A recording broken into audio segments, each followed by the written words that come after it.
Hi, Cat's Cradle here. I've been trying to make this video all afternoon and then all evening, and I just can't get it made because things keep coming out hourly that are distracting to me, and I mean they're pertinent to this, but I'm just going to go ahead and put this up. Prepper and I drove to a little town about 10 miles from us today where my dentist is, and we passed several bodies of water that I haven't passed by in a couple of weeks, and I was astounded at how dry the beds are where water used to be, places where I've never seen it dry. And I passed fields with dead corn that it's not even going to be able to be cut for silage now. It's just it's unbelievable how dry things are.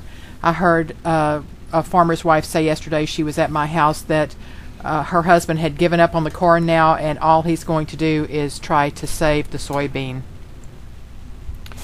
Perhaps Prepper and I will go out later this week and take some pictures for you so that you can see exactly what I'm talking about.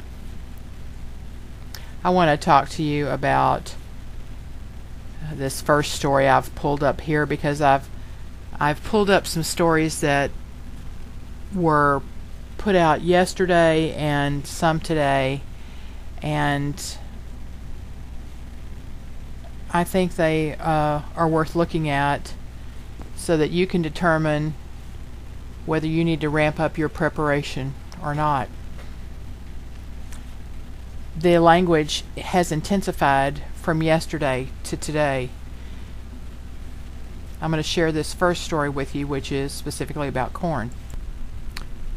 It's very late and I'm very tired, and I hope you'll bear with me as I try to get through these articles, because I really want to get this up to you as soon as possible. This one says rising corn prices in your grocery bill, and they were talking all day yesterday about how it's not quite as bad as it was in 2008 or even 1998, and although it's getting bad, it may soon be as bad as it was even in the 50s, which seems to be the worst drought that anybody can remember. And this article talks to you a little bit about how prices for corn have risen this summer, and that that really you should only see about a 1%, that a 50% increase in the price of corn will only result in about a 1% increase in the grocery store. You can read that and see what you think about it. The second article is about Tom Vilsack, the Secretary of Agriculture, telling the President at the White House on Wednesday that the drought is getting worse, and that he's personally praying for rain, and that he would do a rain dance or pray for rain or whatever he could do to make it rain in the Midwest. This next story is from CNN Money, and the title of it is "Corn Soybean Prices Shoot Up as Drought Worsens." But you need to be sure and watch the video at the bottom that says why the increased price in those grains will not hit your wallet. It's a piece of propaganda, and I don't think you should probably believe that. They're saying that probably prices are only going to go up about 1%. The next one is from this evening. It was posted early evening, and it says world braces for new food crisis, and I'm going to read a bit of this to you. Alright, this one says, let me find it here. Okay, I've got several tabs open. The world is facing a new food crisis as the worst U.S. drought in more than 50 years pushes agriculture commodity prices to record highs. Now, they have not been using that terminology for the last few weeks. Even up until this morning, they did not use that. They were saying that the 2007-2008 crisis was more, and even back in the drought in 56 was more. Now they've changed, and they're saying corn and soybean prices surged to record highs on Thursday, surpassing the peaks of the 2007-2008 crisis that sparked food riots in more than 30 countries. Wheat prices are not yet at record levels, but have rallied more than 50% in 5 weeks, exceeding prices reached in the wake of Russia's 2010 export ban. The drought in the U.S., which supplies nearly half the world's exports of corn and much of its soybean and wheat, will reverberate well beyond its borders, affecting consumers from Egypt to China. This is a quote. "I've been in the business for more than 30 years, and this is by far and away the most serious weather issue and supply and demand problem that I've seen by a mile," said senior executive at a trading house. "It's not even comparable to 2007, 2008. Another expert said, "Today the U.S. crop disaster is real, whereas to some degree the big run-up in price in 2008 was speculatively driven." Another expert said, this is the UN Food and Agriculture Organization, told the Financial Times, "I'm certainly concerned." I don't know how much of an expert he is, but he certainly has some experience in these matters. "I'm certainly concerned about the recent rises in food commodity prices, given their potential implications, especially for the vulnerable and the poor, who spend as much as 75% of their income on food." He goes on to talk about how this is going to affect the world's poorest people, and it always does.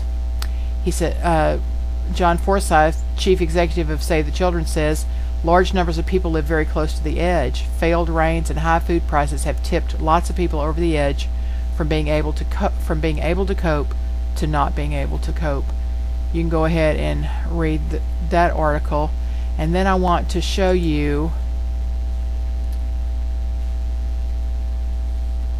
this weather chart that was just posted today.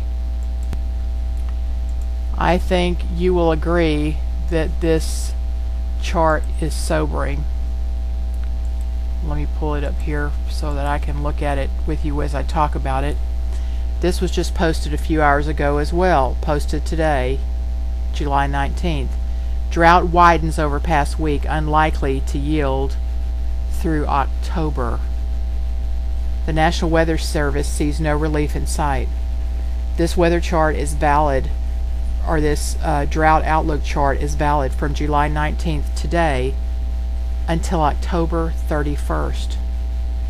They don't see any let up, and folks, that is 3 months.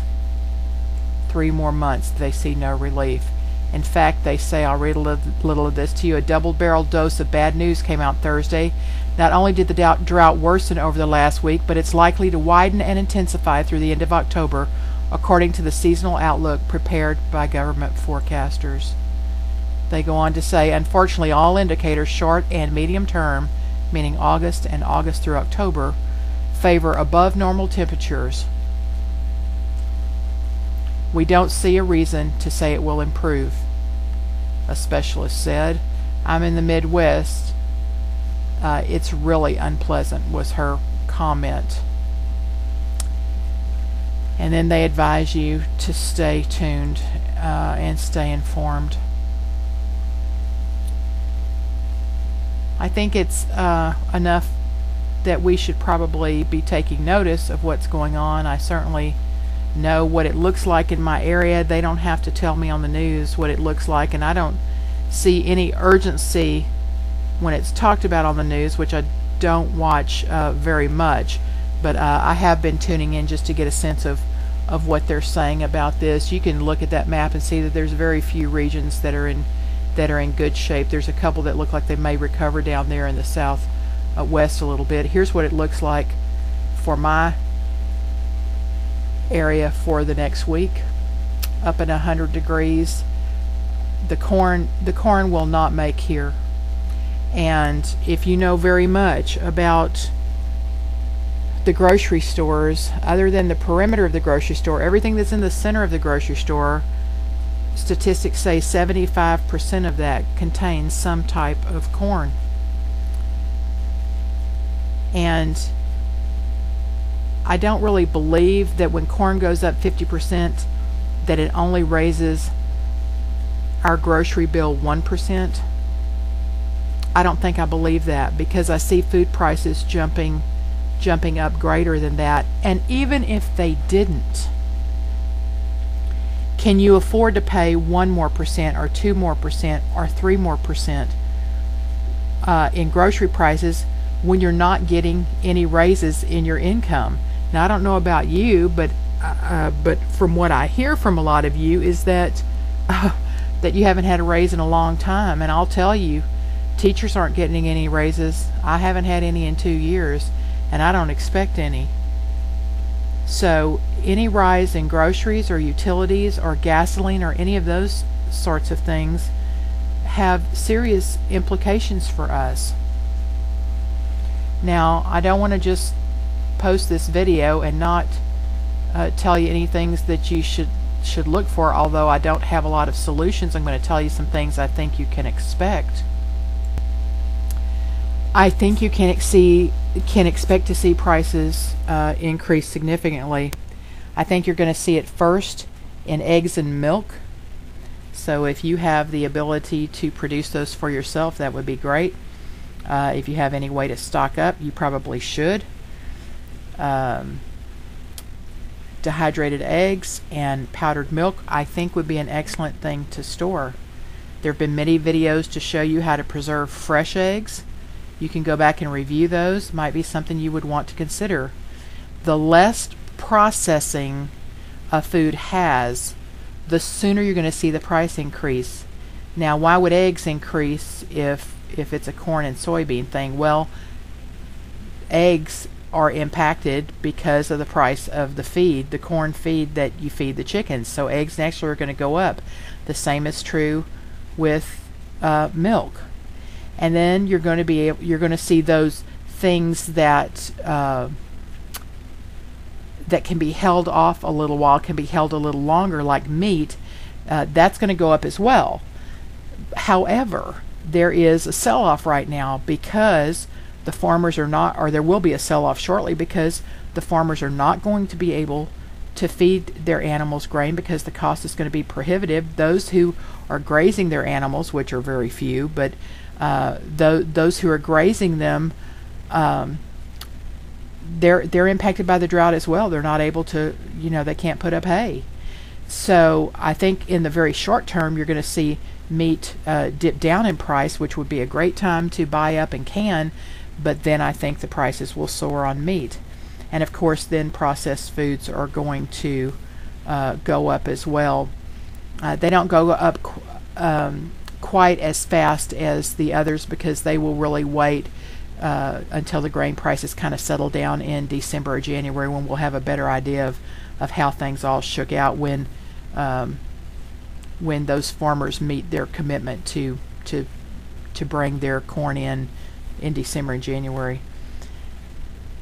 I would keep prepping if I were you, and I would buy grains and those things that are impacted by the price of grain.